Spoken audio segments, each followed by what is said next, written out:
మా అబ్బాయి చేసిన తప్పు మాత్రం మీలో ఎవ్వరూ చేయకండి. నేను నిన్న కనకదుర్గమ్మ తల్లి కొండకెళ్లి ప్రసాదం తీసుకుని వచ్చి 2 సార్లు ఇవ్వకపోతే వాడు ప్రసాదాన్ని తిరస్కరించి పక్కన పెట్టేశాడు.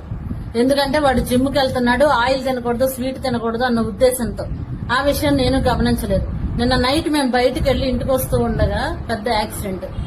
ఇదిగో చూడండి, పెదవంతా ఈ కిందంతా దవడ పగిలిపోయి మొత్తం 5 కుట్లు పడ్డాయి. ఒళ్ళంతా దెబ్బలే. వాడికే కాదు, నాకు కూడా చిన్న చిన్న దెబ్బలు తగిలినాయి అనుకోండి. కాకపోతే ఐఎమ్ సేఫ్.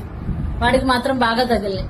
ప్రసాద తిరస్కరణ దోషం అనేది ఎంత భయంకరంగా ఉంటుందనేది చాగంటి గారు చెప్తుంటే నేను ఇప్పుడే విన్నాను. మీకు కూడా చెప్పాలనిపించి షేర్ చేస్తున్నా, ఒకసారి చూడండి. ప్రసాద తిరస్కారము బహుదోషము. ప్రసాదాన్ని తిరస్కరించకూడదు.